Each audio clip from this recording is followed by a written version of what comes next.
What's up, friends? We're here at the Exchange in Los Angeles getting ready for fight night. It's the Bushido Battlegrounds on the Rey Network. We have a bunch of fighters getting ready to rock the red carpet before they enter battle. We're here with Danny Trejos, and I'm so excited. A big fan of yours. Now, you've had a few fights in your time. Yeah, don't remind me. What's going through the mind of these guys before fight night? You know what? It's like they're professionals, and it's like, they kind of get a mindset of let's just do it. It's not like, ooh, am I gonna get hit? You know you're gonna get hit. You know what I mean? So it's just kind of you're focused on the prize. That's on the combinations you're gonna throw and stuff. Awesome, man. Now, I'm sure you've been asked a million times, but I'm going to ask you one more time. Any word on Machete?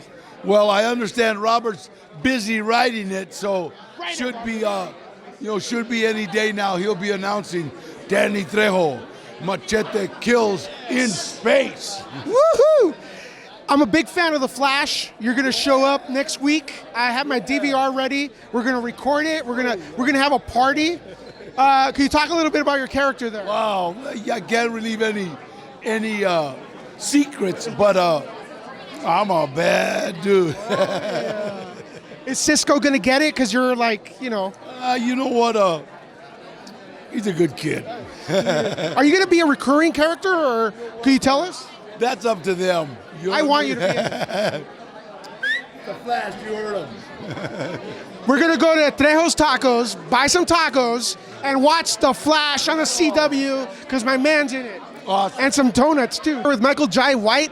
Man, are you excited to watch the fights today? Always excited. Awesome, man. So you're like a legendary martial artist and stuff. Pre-fight, what are these guys thinking? Like, what kind of preparation goes through this? And Well, I mean, pre-fight, usually everybody's nervous as hell. I imagine that's what's going on. And, you got a lot of jitters and a lot of time to think, so this is not the comfortable time for the fighters. What's your most memorable experience playing a martial artist in the movies? I know you've been in Kill Bill. You even played Mike Tyson, which I used to watch that movie hundreds of times when I was a kid. What's your fondest experience? Wow, my fondest experience. Well, the Mike Tyson movie, that's definitely a fond experience because that's really what put me on the map. Right. And I had to really try to embody somebody who everybody knew, So, I had my work, cut out for me. But that was a great experience for me. Did you ever bump into Mike? Oh, a lot of times. Yeah, a lot of times. What did he say after the movie? Man, he was always positive. We had a lot of friends in common. He was always cool. It's the respect thing. We respect each other, and people who've done the blood, sweat, and tears thing. We all come from the same fraternity, So it's always love. Awesome. So you're known for a lot of stuff. Right now, people are talking about Spawn. Any chances of a cameo or anything? They've been talking about Spawn for 20 years. Like, I believe when I see it. But you haven't aged, so you could totally be in it. Yeah, I'm fine. I mean, I'm not thinking about anything like that. I'm just focusing on my stuff. If that happens, it's cool. But I mean, I love what Spawn meant for me. Mm-hmm. And if I'm invited back, fine. If not, fine. Final question: as a martial artist, what kind of advice would you give to young children and adults that want to get into it? I would advise people to learn what the art is really about, and it's about overcoming obstacles, about your will and your determination, your drive, your spirit, overcoming obstacles. It's not just about fighting, and just many people are so influenced by kicking ass. You know what I mean? That whole thing. It's not. It's about more the spirit of kicking ass. Right. It's you develop an ass-kicking spirit. And that applies to anything that you try to overcome. You know what I'm saying? So it's not just kicking the ass of my opponent, or that's a person. My opponent could be life, man. And my opponent could be, paying the bills. My opponent could be, getting a job, my schoolwork. You know what I mean? That's what it's about. Thanks for keeping it real, man. Okay, man. Awesome. Man, I love you guys' energy. Can you talk a little bit about hosting this show? You know what? Hosting the show has been fun. I mean, I don't think anyone has had a show like this where we get to travel literally around the world and watch what we love, which is just combat sports, right? different styles of fighting, just different approaches culturally, and it's something that we hope just translates, into the program. I love MMA and I love every facet of it. And we see the specialists, the people that are the Muay Thai champions, the Jiu Jitsu champions, guys that they take that little bit of MMA and they become so phenomenal at it. That's their slice, and it's introducing it to the world. What is their passion behind this? Why does somebody want to go to Thailand and train and get shin kicked in the face? These are stories. Especially when you don't even live in Thailand. You're from Chicago. Yeah. Right? We saw guys in Thailand that were from Arizona living out there and fighting, right? Why do people do these sort of things? And that's some of the questions that we're sure we'll answer in the series. That's a great question, because martial arts has been around for a while, even to a certain extent mixed martial arts. But why is it that now you could go to a high school and there's kids, like most kids are training nowadays? It's really exciting because you do have these jiu-jitsu clubs at high schools, as you have sambo clubs in Europe and Russia.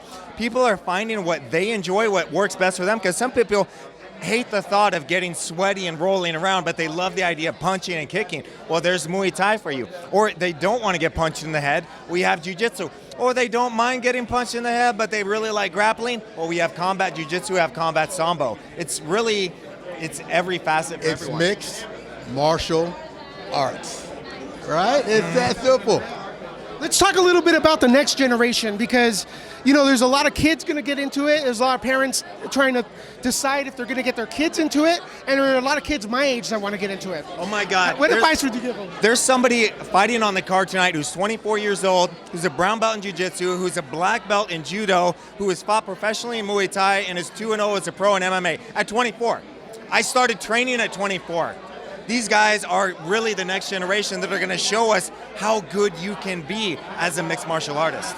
Yeah, I think things are really going to continue to grow in the mixed martial art world. You're going to have even kids that grow up without a particular discipline. They've just been training MMA their whole life. They say, "What are you?" "I'm an MMA practitioner." Right? That's what's coming. That's already existing. And for these kids that are coming up too, it gives them an outlet for their energy. And they learn the respect that comes, the discipline that comes with learning Muay Thai, with learning Jiu-Jitsu, because you can't be a clown in the gym. Your coach is going to shut that down very quickly. Get your kids in Jiu-Jitsu and Muay Thai and MMA. Awesome, man. Beautiful show. Congratulations. Louis, nice to meet you. Louis, Carlos Kramer. I'm the announcer tonight. Oh, man. Awesome voice. Yes. Now that you're here, what's your name? Tekka Thompson. Could you give me some advice on announcing? Because I sound kind of nasally. And you do sound a little nasally. We have some work to do. But you've got a good voice. You have a great presence. I have a face for radio, but you're a good-looking guy, so what? You can make it happen. Yeah, I think you're going to be just fine. Something tells me you used to fight a lot and you got hit in the eye and you can't see well. Because I'm not good-looking. I've been hit more times than I can recall. But I think if I'm still out here and making it and you're leading the way like you are, brother, it's all good, yeah. Especially for the Rey Network, Bushido Battlegrounds. Yeah. We're making an impact here, and we're giving the public that inside look at what goes on in a fighter's life. Awesome. Can you talk a little bit about your involvement with the fights? Well, I'm his wife, so I'm always here to support him, everything he does. Always. Yeah, always. So, amazing. He usually does this around the world. It's nice to be at a home event where I can come and support him in person. Awesome. What do you think's going through the fighters' minds right now? I think the fighters are trying to stay as loose as they can. They're focused. They've trained really hard, so this is nothing that they're not expecting. This is the time where they're just going to relax and let all that the hard work that they've done pay for itself when they get inside there and do what they do. So it's more of a calm feeling for them. It's more of a zen, tranquil feeling before they go into battle. Have you ever fought before? No, but I've fought in life. Symbolically, I've fought in life. So, that's what I think this show represents, is that they get to dive into the story of their lives and why they do what they do, what got them to where they're at. That's intriguing to me. Very intriguing. Yeah. Are you excited to watch the fights tonight? Have you been to one? Oh, my God, yes. I've been supporting this show for a while now. I actually ended up seeing the TJ, the Tijuana, Mexico one. Yeah. And just to be there front row, to see it live, is just another level, man. It's exciting, and I can't wait for this one. Do you have any favorite fighters or you're rooting for? I'm barely getting to know the MMA scene. I'm a boxing fan, but now I'm becoming an MMA fan. So I'm starting to, learn a little bit, but right now I'm still trying to figure it out. Boxing, do you have any favorite fighter? Yeah, I like Canelo, man. I like Canelo, but I like Triple G too. I'm just a boxing fan. Like I love boxing and the craft of boxing. You know what I mean? So, yeah. Do you think boxing is going to become like mainstream with kids again? Because there's a little bit of a vibe of it's not as cool, but I think it's great. I think it's great too. Actually, you know what? If you really get to be open to understanding what boxing is, I think it'll teach you so much because it's teaching these kids so much about life, like the discipline, the commitment, what it takes to get to a certain level. To me, that's like what life's about, right? In any aspect of life, you know? We're here with Crystal Santos at the Bushido Battleground. And could you talk a little bit, what's going through the fighters' minds right now, in your opinion? Well, there's a lot of preparation. They're focused in, what they're about to do. It's a big event for them. And right now they're also keeping warm. They're staying warm so that they're fluid in the ring. So that's vital, and also trying to stay hydrated, but not be over, have too much water. So there's a lot that goes on with a fighter before hitting a ring. So it's a science. Absolute science, yes. Yeah. Are you ready to fight today? I'm always ready to fight, but I'm not on the card. Darn it! You can just jump in. That'll help the ratings, right? You just jump in out of nowhere. Crystal just decided she's returning to the ring. Yeah, You're an expert martial artist, and I used to do some martial arts myself, but I want to know your advice. What advice would you give to young kids that want to get into it, and older kids like me that would want to get into it as well? Well, I love Jiu Jitsu. I love it because of the submission techniques. I really enjoy, there's basic things that anyone can do at any size to submit someone. So I always say start with Jiu Jitsu. I really do. So start with Jiu Jitsu? Yeah.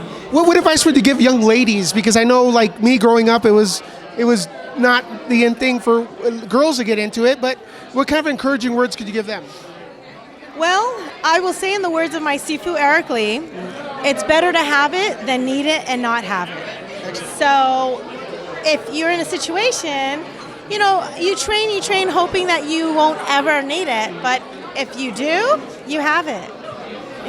I'm not going to get... And guess what? You stay in good shape, too. Just going to point that out. Anthony Campos, ¿cómo estás? Aquí estamos, man. Happy to be here, man.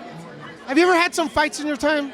You know what? I've had a couple of fights in my time, but nothing too crazy, but saying, most of the time, I've always been big, so I've been intimidated. So, so for some reason people get scared, but I'm a big teddy bear, though. You know what I'm saying? But I've had a couple of fights in my time. Why is it that big and teddy bear always go hand in hand? I don't know, man. It's just it has something to do with the fluffiness, I guess. I don't know. It looks like not so intimidating, but intimidating at the same time. Are you a fan of the fights? You know what? I'm a fan of fights. Never been to an MMA fight. This is my first time coming on an MMA fight live, so this is gonna be awesome, man. I'm looking forward to it, man. All right, guys, that wraps up the red carpet here at the Bushido Battlegrounds on Rey Network. Check it out. We're getting ready to watch the fights now. Let's see how it goes.